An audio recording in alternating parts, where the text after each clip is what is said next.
Olá, cumprimento a banca examinadora. Meu nome é Maicon César Lucas Rodrigues Santos. Eu sou do 10º semestre do curso de Psicologia da Unidade Taboão da Serra e eu vou apresentar o meu trabalho de conclusão de curso. O meu tema é o abuso sexual no contexto intrafamiliar e o intuito foi fazer uma revisão bibliográfica no modelo de pesquisa descritivo qualitativo. O abuso sexual, ele pode ocorrer em várias instituições nas quais a criança ou adolescente está inserido. Muitas das vezes, essa violência ela ocorre dentro do contexto intrafamiliar, por uma pessoa que é próxima da vítima. Então não nos surpreende o fato do autor ser o pai, o padrasto, o tio, o primo, o avô.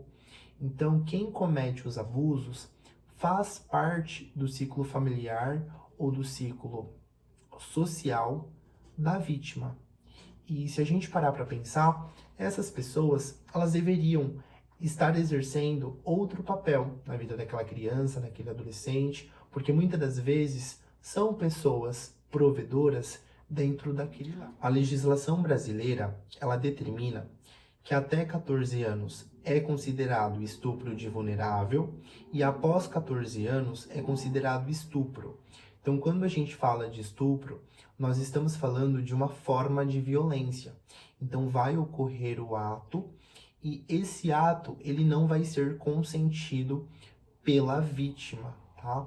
E quando a gente para pensar no perfil do autor, a gente percebe que a maioria é do sexo masculino e a maioria das vítimas é do sexo feminino. Isso não significa que não possa ocorrer o inverso, tá? E acredita-se também que a maioria dos autores, eles preferem abusar de crianças do que adolescentes. Por que isso acontece? Porque muitas das vezes a criança, ela não tem o conhecimento do que é o abuso sexual. Então, muitas das vezes, ela vai sofrer aquele tipo de violência, mas ela não vai entender, ela não vai compreender que ela está sendo abusada, né? Porque quando a gente fala de uma criança, muitas das vezes ela não tem discernimento. E o abusador, ele também pode ser extremamente manipulador. Então, ele pode ressignificar aquela ação, aquela atitude, dizendo que aquilo é uma demonstração de carinho, que aquilo é uma brincadeira e que por esse motivo deve ser mantido em sigilo por ambas as partes. O abusador, ele costuma ser extremamente manipulador e ele não sente culpa por ter abusado de uma criança ou de um adolescente. E essa falta de culpa, ela acontece por conta das distorções cognitivas. Então, distorção cognitiva nada mais é do que uma interpretação enviesada da realidade. Então, muitos autores, eles acreditam que a criança ou o adolescente, ele desejou aquilo, né? Ele acredita que aquela ação, ela foi prazerosa para os dois. Então, ele acaba não vendo o abuso como uma forma de violência, por conta dessas distorções cognitivas. Quando a gente fala sobre violência sexual, a violência, ela não é só física, mas ela é psicológica também.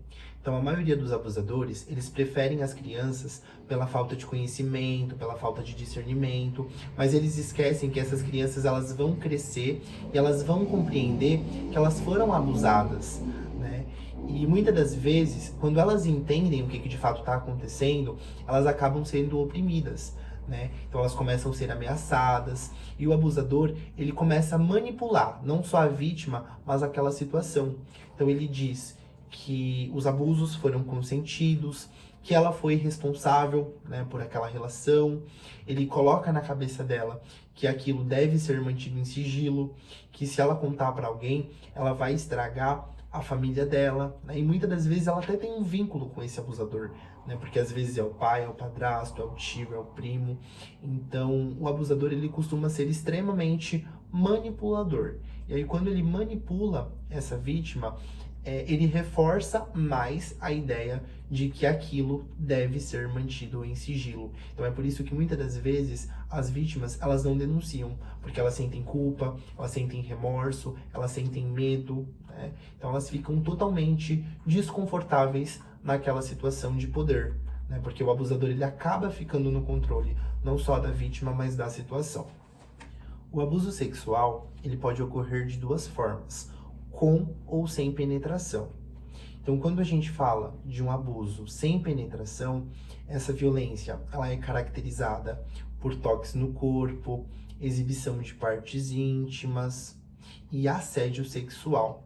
Tá? Então, existem os dois tipos de violência, com ou sem penetração sexual. Quando a gente fala sobre violência sexual, é muito importante a gente ressaltar que cada indivíduo lida com aquela violência de uma forma. Então, aquela criança, aquele adolescente, futuramente, ele pode ter algum transtorno, como depressão, ansiedade, baixa autoestima, transtornos alimentares.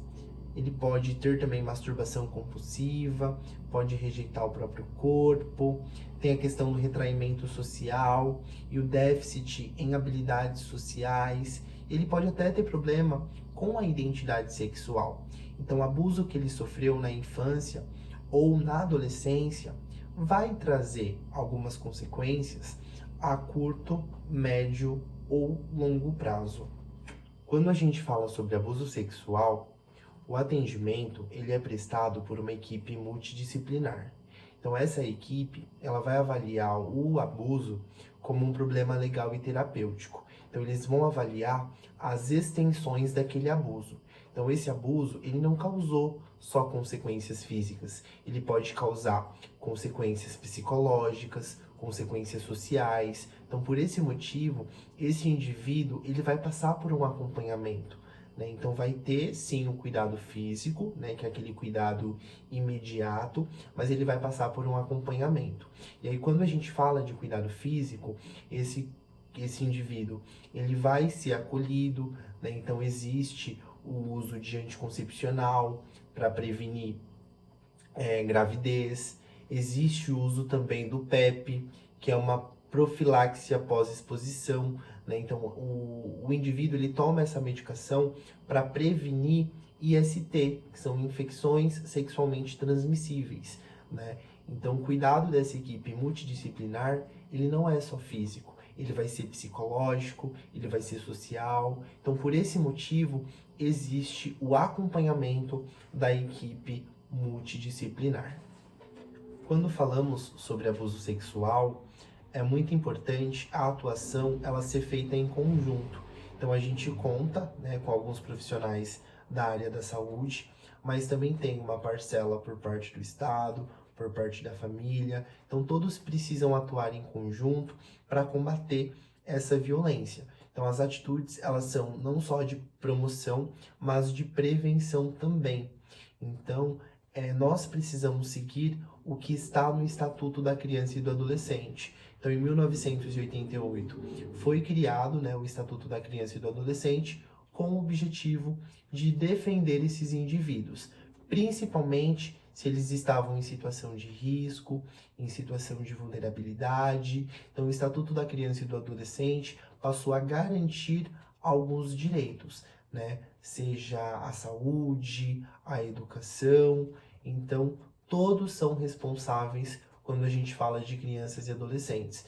Então, a partir, né, dessa responsabilidade, a gente vai atuar não só na promoção, mas na prevenção de saúde. Em relação aos referenciais teóricos, eu não mencionei duas autoras, que é a Maria Regina Feide Azambuja e a Maria Helena Mariente Ferreira. Eu acredito que a partir do meu trabalho, outros trabalhos serão desenvolvidos com o objetivo de falar sobre o abuso sexual no contexto intrafamiliar. Até porque muitos psicólogos ou profissionais da área da saúde podem se interessar por esse tema. O meu trabalho, ele não sei dizer ao certo o que ele vai contribuir para o meio científico, mas em relação ao meio acadêmico, eu acredito que ele vai servir de embasamento para outros profissionais que se interessam pelo tema.